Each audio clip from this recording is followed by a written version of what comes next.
নমস্কার সবাইকে। শান্তনু দাস ইউটিউব চ্যানেলে সবাইকে স্বাগত জানাচ্ছি। আজকে ফের একটা নতুন ভিডিও নিয়ে ফের আপনাদের সামনে হাজির হয়েছি। আগের ভিডিওটা আপনারা দেখেছেন যে টি-20 বিশ্বকাপে ভারতীয় দলের সিলেকশান নিয়ে আমি আপনাদের একটা ভিডিও বানিয়েছিলাম এবং তাতে যদি আপনারা সেটা না দেখে থাকেন আমার ভিডিওতে গিয়ে আপনারা সেটা দেখতে পারেন। তা আজকে আমরা ইংল্যান্ড দলের টিম সিলেকশান নিয়ে কথাবার্তা বলবো। ইংল্যান্ড কিছুদিন আগে তাদের টি-20 বিশ্বকাপের স্কোয়াড ঘোষণা করেছে।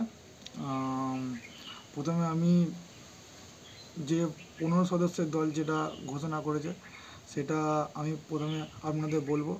তারপরে সেটা সেই টিমটার মধ্যে কি উইকনেস আছে, কি স্ট্রং জোন আছে সেটা, এবং আমার ব্যক্তিগত মতামত যে টিমটা কত দূর কী যেতে পারে সেটা আমি আপনাদেরকে বলবো। ঠিক আছে, তা প্রথমে আমি টিমেতে যারা যারা আছে আমি তাদের নামটা অ্যানাউন্সমেন্ট করছি প্রথমে। তা এই টিমেতে ক্যাপ্টেন আছে Jos Buttler, Jonny Bairstow, Harry Brook, Ben Duckett, Phil Salt, Moeen Ali, Will Jack, Sam Curran, Liam Livingstone, Jofra Archer, Tom Hartley, Chris Jordan, Reece Topley, Adil Rashid এবং মার্ক উড। ঠিক আছে, এখনও পর্যন্ত যা আপডেট আছে সেটা হচ্ছে যে এখনও পর্যন্ত টিমের ট্রাভেলিং রিজার্ভ কিছু এখনও ঘোষণা হয়নি টিমের। তা এই হচ্ছে 15 জনের স্কোয়াড। তা 15 জনের স্কোয়াড দেখে আমার যেটা ব্যক্তিগত মতামত সেটা মনে হচ্ছে যে এই টিমটার খুবই ভালো একটা দল ইংল্যান্ড এবারে ঘোষণা করেছে। এবারে ইংল্যান্ড দল খুবই একটা, তা টিমটার মধ্যে আমার মনে হচ্ছে একটুখানি স্পিনের একটু সমস্যা আছে, কারণ স্পিনটা অতটা এফেক্টেড বলে আমার মনে হচ্ছে না। তবুও হ্যাঁ, এই টিমেতে যেটা আমার দেখে মনে হচ্ছে যে আদিল রশিদের মতো ভালো স্পিনার আছে, তবে কোথাও না কোথাও আমার মনে হচ্ছে যে এই টিমটাতে আরেকটা প্রবলেম যেটা হতে পারে সেটা হচ্ছে পাওয়ার হিটিং। লোয়ার অর্ডারে পাওয়ার হিটিংয়ে সবথেকে বড় প্রবলেম হতে পারে, কারণ লোয়ার অর্ডারে টিমের ব্যাটিং লোয়ার অর্ডারে পাওয়ার হিটার টিমে নেই সেরকম দ্বারা। কারণ যে কটা ব্যাটসম্যান আছে সব কটা আমার যেটা ব্যক্তিগত মনে হয় যে স্যাম কারান বলুন, তারপরে ধরুন জনি বেস্টো, এরা সব টপ অর্ডারের প্লেয়ার। এই 6-7 কিংবা 5-6 নম্বরে এসে ম্যাচ ফিনিশ করবার মতো, কিংবা ধরুন 30 বলে 60 রান কি 12 বলে 40 রান এরকম দ্বারা করার মতো, মানে এই 6-7 নম্বরে সেরকম দ্বারা কোনো প্লেয়ার্স এই টিমটাতে আমার মনে হচ্ছে না নেই। কারণ দেখুন আপনারা, Jos Buttler, Jonny Bairstow, Harry Brook, ঠিক আছে, বেন ডাকেট, উইল জ্যাক, এরা হচ্ছে টপ 3-4 প্লেয়ার। এরা কেউ 5-6 নম্বরে কেউ প্লেয়ার নয় যে 5-6 নম্বরে ব্যাটিং করতে এসে 30 বলে 40 রান বাকি সেটাকে করলো। এটা এই টিমের সেরকম ধরে আমি কোনো প্লেয়ার দেখতে পাচ্ছি না। তবে এই টিমের কিন্তু টপ অর্ডার এবং ফাস্ট বোলিং ডিপার্টমেন্ট এবং স্পিন বোলিং ডিপার্টমেন্ট খুবই ভালো। ফাস্ট বোলিংয়ে ধরুন যেমন মার্ক উড, রিস টবলি, তারপরে হচ্ছে ক্রিস জর্ডান, ঠিক আছে, এরা খুব ভালো প্লেয়ার্স। আর তারপরে হচ্ছে জোফরা আচার আছে, ঠিক আছে। তা এই টিমটা ফাস্ট বোলিং ডিপার্টমেন্ট ওকে, এবং টপ 3-4 ধরুন Jos Buttler, Jonny Bairstow, Harry Brook, Ben Duckett, ঠিক আছে, টপ 3-4 মোটামুটি ঠিকই আছে।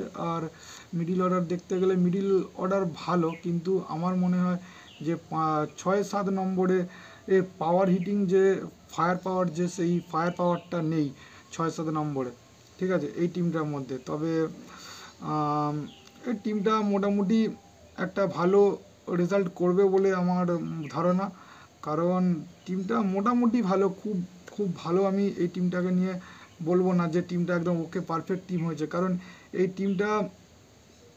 টিমটার মধ্যে ফায়ার পাওয়ার নেই। আর সবথেকে বড় কথা হচ্ছে স্পিনিং ডিপার্টমেন্টটা একটু নড়বড়ে আছে, কারণ আদিল রশিদ ছাড়া যে কটা স্পিনিং স্পিনিং অলরাউন্ডার যারা আছে তারা কেউ, মানে আমি বলবো তারা কেউ প্রপার স্পিনার নয়। খালি একমাত্র আদিল রশিদই আছে যে একমাত্র শুধু প্রপার স্পিনার, ঠিক আছে। তারপর বাকি ধরুন মঈন আলী, তারপর হচ্ছে আপনার উইল জ্যাক, এরা হচ্ছে প্রপার স্পিনার নয়, এরা হচ্ছে অলরাউন্ডার টাইপের, ঠিক আছে। তা টিমটা মোটামুটি একটা ইংল্যান্ড বোর্ড একটা মোটামুটি এই টিমটাকে একটা করার চেষ্টা করেছে বিশ্বকাপে, একটা মোটামুটি 15 জনের একটা ভালো স্কোয়াড ইংল্যান্ড টিম করার চেষ্টা করেছে এটা। তা আশা করছি এই টিমটা, আমার মনে হচ্ছে যেটা খেলা দেখে মনে হচ্ছে, যেটা এদের যে টিম দেখে আমার মনে হচ্ছে, কারণ টিমটা সেমিফাইনালে আমার মনে হচ্ছে যেতে পারবে না। অফকোর্স যদি আনফর্চুনেটলি যদি চলে যায় তাহলে সেটা টিমের লাক, কিন্তু আমার মনে হচ্ছে এটা ব্যক্তিগত দিক থেকে যে ইংল্যান্ড টিম এবারে সেমিফাইনালে কোয়ালিফাই করতে পারবে না, কারণ টিমটা ফায়ার পাওয়ার নেই। আর স্পিনিং যে এটা স্পিন বোলার আর এই টিমেতে খুব কম আছে, কারণ শুধু একমাত্র স্পিন বোলার বলতে গেলে শুধুমাত্র আদিল রশিদ ছাড়া যারা প্রপার কোনো স্পিনার নেই, কারণ খেলা হচ্ছে আপনার ওয়েস্ট ইন্ডিজে এবং আরও এবং আপনার আমেরিকা ইউএইতে, ঠিক আছে, ইউএতে, এবং ওখানকার যে মাঠগুলো সেগুলো হচ্ছে আপনার স্পিনিং মাঠ হবে, ঠিক আছে। তা আমার মনে হয় ওখানে প্রপার স্পিনার না হলে আপনি বিপক্ষ টিমের বিরুদ্ধে আপনার যে প্ল্যানিং সেই প্ল্যানিং এক্সিকিউট করতে আপনার সমস্যা হবে।